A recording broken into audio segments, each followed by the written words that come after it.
আসসালামু আলাইকুম এভরিওয়ান, কেমন আছেন আপনারা? আশা করি ভালো আছেন। আল্লাহ দিলে আমিও আপনাদের দোয়ায় ভালো আছি।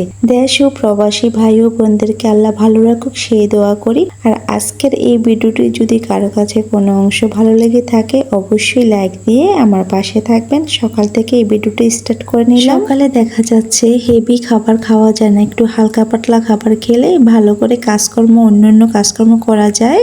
তাই তো সকালে একটু বিস্কিট আর একটু দুধ খেয়ে নিলাম। এখন আমি খেয়ে দিয়ে এখন মন ফ্রেশ করে অন্যান্য কাজে চলে যাব। এখন এটা একটু ধুয়ে নিচ্ছি। এক হাতে মোবাইল ধরেছি তাই ভালোভাবে ধুতে পারছি না। একটু এখন পানি দিয়ে ভিজিয়ে রেখে দিলাম, একটু পরে আবার সাবান দিয়ে অথবা ভীম সাবান দিয়ে ধুয়ে নেব।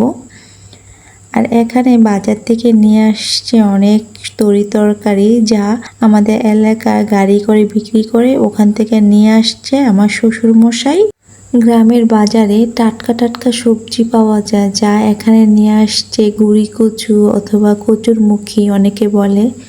আর এখানে নিয়ে আসছে তিতা তিতা করলা, যা অনেকে রান্না করলে তিতা লাগে না, আবার অনেকে রান্না করলে করলা তিতা লাগে খেতে, কিন্তু আমার কাছে এই সবজিটা ভালোই লাগে।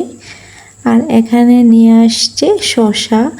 এই শসা চিংড়ি মাছ দিয়েও খেতে মজা, এমনকি কাঁচাও খাওয়া যায় এই শসার সবজিটা। আর এখানে নিয়ে আসছে চিচিঙ্গা, কেউ বলে চিচিঙ্গা কেউ বলে কইডা, কিন্তু আমাদের আঞ্চলিক ভাষায় একে বলে কইডা। আর আপনাদের আঞ্চলিক ভাষায় কি বলে অবশ্যই কমেন্টে জানিয়ে যাবেন। আর এখানে নিয়ে আসছে কাঁচামরিচ। এই কাঁচামরিচগুলো কিন্তু অনেক ঝাল ছিল।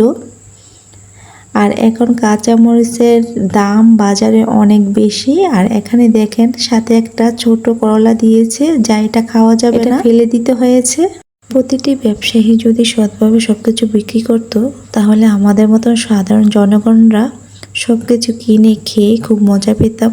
আর সকালবেলা নিয়ে আসছে বাজার থেকে একটা বড় দেখে পাঙ্কাশ মাছ, যা আমাদের চাঁদপুর অঞ্চলে এটাকে পাঙ্কাশ মাছ হিসাবে আমরা চিনি। আর এখন কসকসা পাতা দিয়ে উপরে কালো আবরণগুলা সুন্দরভাবে ফেলিয়ে সাদা করে নিয়েছি, যা ওই পাতাটার নাম হচ্ছে ডুমুরি পাতা। আর এখানে পাঙ্কাশ মাছের পিসগুলা একটু বড় বড় রেখেছি, ভাজি করলে দেখা যাবে ছোট ছোট হয়ে যাবে।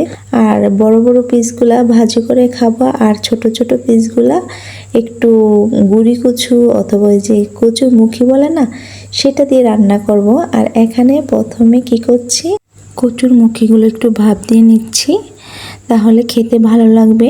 এই যে মশলা ভালোভাবে কষিয়ে নিচ্ছি। এখানে এই যে কচুর মুখীগুলো ভাপ দেওয়া শেষ, এখন মশলার উপর ভালোভাবে মেখে ঝেঁকে ভালোভাবে কষিয়ে নেব। এক কথায় মশলা কষানো অথবা যে কোনো তরকারি ভালোভাবে কষাইতে পারলে তাহলে খেতেও খুব মজা লাগে। আর পাঙ্কাশ মাছ দিয়ে কচুরমুখী খুবই স্বাদ লাগে খেতে, আমাদের পরিবারের সবাই পছন্দ করে। আজকের এই ভিডিওটা কার কাছে কেমন লেগেছে অবশ্যই কমেন্টে জানিয়ে যাবেন। আজকের মতন বিদায় নিচ্ছি, আল্লাহ হাফেজ।